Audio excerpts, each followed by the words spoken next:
Hello, everyone, and welcome to this comparison of the Flight TUS with the Panda Watercolor. Now, I've recently made uke guides for each of these instruments, and it seemed fitting to do, especially as the Panda was new to me. And here's what happened again. I went to NAMM 2019, the summer NAMM in Nashville, and I saw these hanging on the wall, and I was like, oh my gosh, Amahi's got a deal with Flight. Well, they don't. And ultimately, Amahi's, their sub-brand Panda, is making a model that is unbelievably close to the Flight. And with both of these, I've bought both of these. So neither one was shipped to me from a company to make a review. And so I spent my own money to get these. And the cool part is now that I can compare them for you without making anybody feel bad and give you my opinions. Although if you've watched either one of the uke guides, you'll know that, and I'll just be honest, I prefer this one over this one. But I also want to make it clear that this is a pretty good ukulele too. So I will go weirdly both ways with that. So let's talk about these two. The Flight has been out for at least a couple years. And again, they kind of rethought of how to make an ABS ukulele, making a plastic neck with a plastic body and a wood top versus what had previously existed, which were either all plastic or wood top with a plastic body and a wood neck. Now, some other ukuleles that share some of the characteristics would be the Macala Dolphin and the Macala Shark. The old days of the Ukedelics used to be basically the same mold of plastic body with a wood neck. And the Magic Flute Company makes instruments that have a ABS body along with a wood neck. It's a formula and a wood body, by the way, or a wood soundboard. And the formula works for all of those. They all sound pretty decent. They're all rugged. They all last over time. And the idea of making the neck out of plastic is kind of the next step.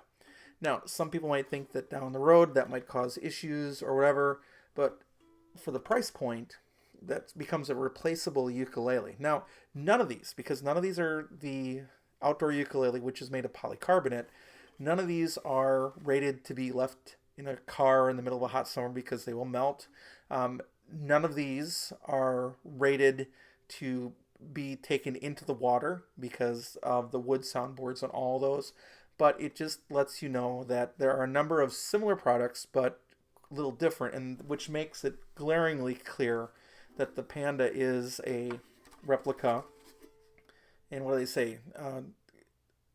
Repetition is the sincerest form of flattery, or whatever that they say. Copying is the sincerest form of flattery. Well, they've flattered them to a great extent in terms of body size, styling, and some other things. So let's compare these two. Sound-wise, I just tuned the Panda up, although its strings are still stretching. And I will also disclose that I've changed the strings on the Flight a long time ago to fluorocarbons, which I prefer playing on personally. And these are still the Aquilas. So here's open strings on the Panda and on the Flight. Now, right off the bat, I think that the Flight is louder and it carries more treble, a fuller tone. I'll do it one more time.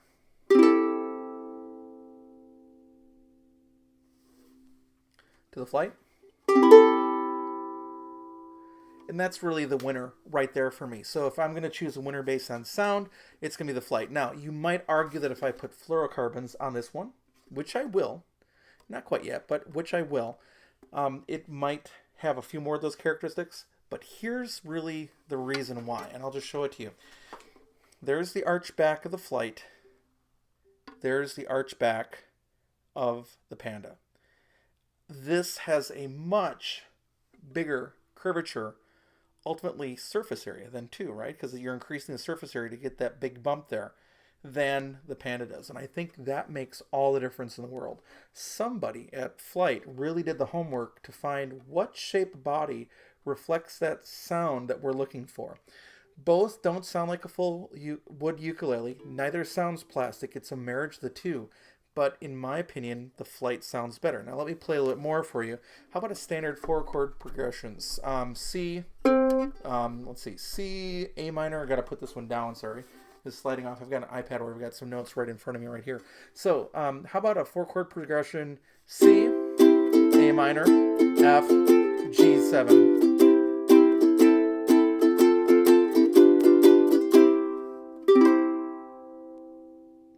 Still a lot of sustain, not a bad sound. Now the Flight.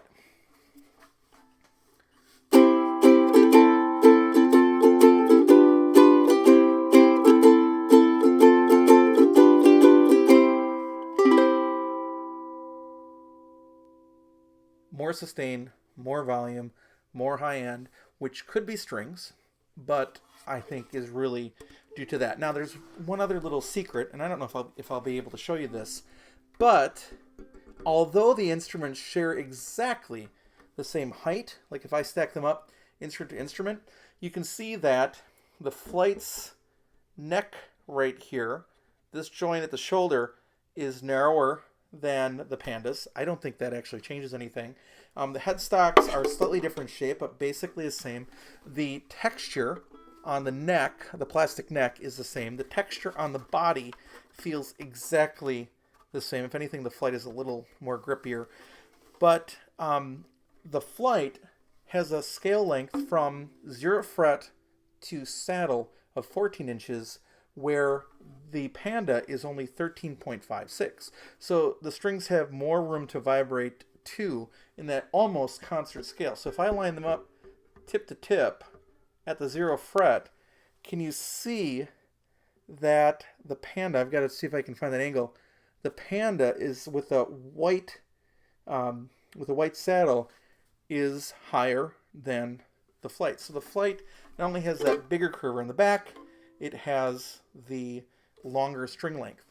Now, a couple other things I want to point out to you, I got to turn this around for 1 second, is the Panda has a couple features that are a nicer touch or a different touch than the Flight that you should be aware of. First one is the Panda comes with an adjustable saddle.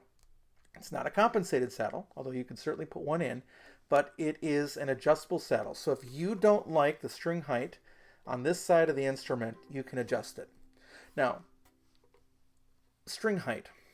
Action at the first fret here was greater than 0.5 millimeters, a touch too high for me, making it a little more difficult to play.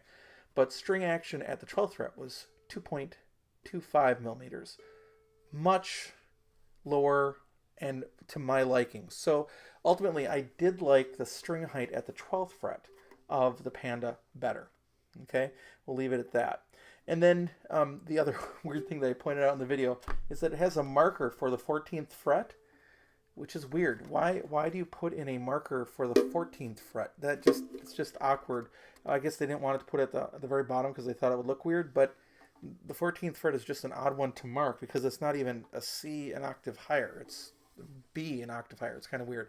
Some things about the Flight, in addition to that really super arch back and the longer scale length, it has a really cool slotted bridge, which makes string changes really easy, and it's a small bridge. It doesn't occupy and really dampen the entire soundboard, whereas the Panda has a plastic screwed in traditional bridge.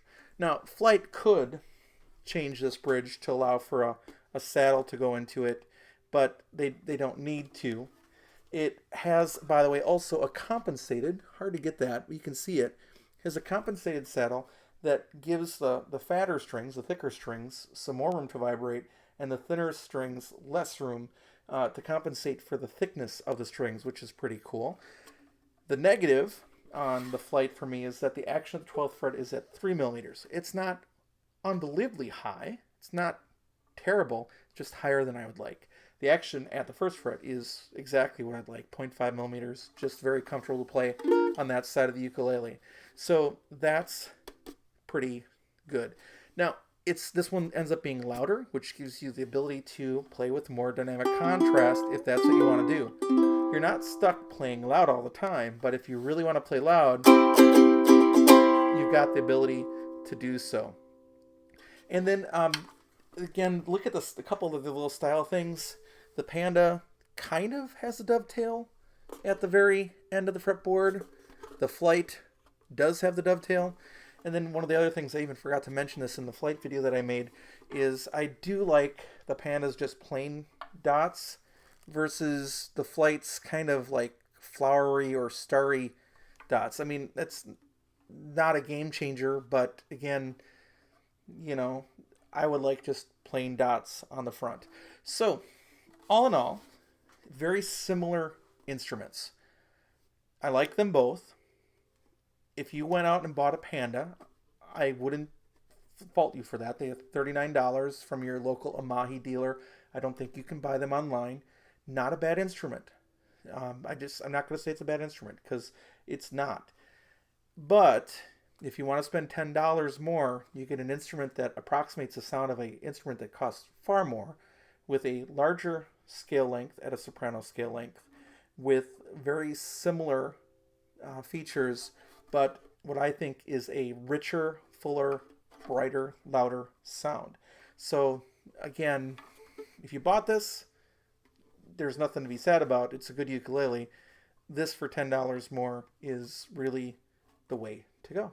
So I hope that's helpful as you're considering these two instruments that from the outside look very much identical. That's why I wanted to buy one and check it out for myself. You can't go wrong with either, but my recommended of the two is the Flight TUS 35. Hey everyone, this is a little bit later edition in the day.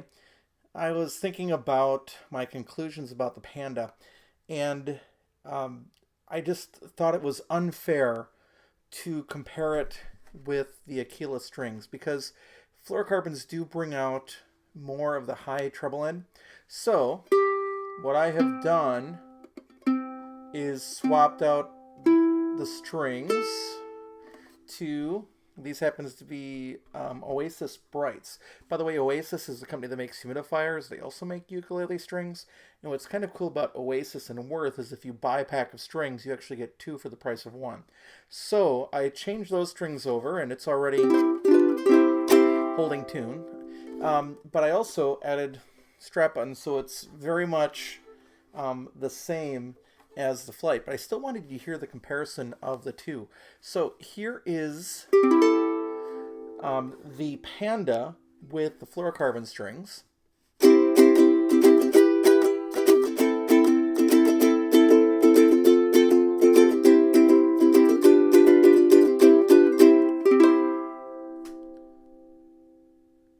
And here is the Flight with fluorocarbon strings, although I believe that these are Martin 600, so a little bit different gauge, but again, we're talking more apples to apples here.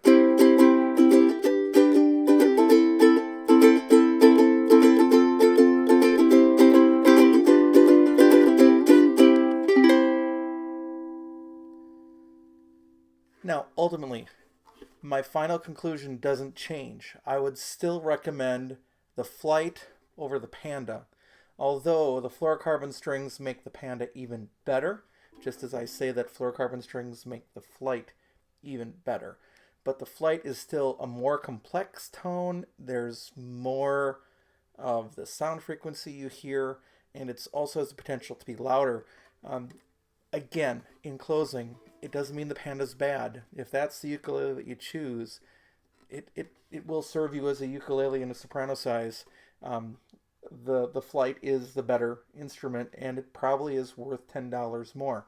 Now, the other little secret is that the Flight has a long neck version coming sometime. The long neck version will be on sale soon in Europe. We're just not sure when it's going to be coming to the US. And then there's one other thing I wanted to show you that I forgot to mention earlier in this video. The only other thing that the Flight, I don't like about the Flight compared to the Panda is this. Look at the back of the Panda. Okay? I mean, it's nothing fancy. It's just ABS plastic. But look at the back of the Flight. You have the injection mold spot right there. So, don't know how they did it, but I definitely like the fact that the Panda doesn't have that spot. That's not a reason to not buy the Flight, however. So, truly now, apples to apples, I really do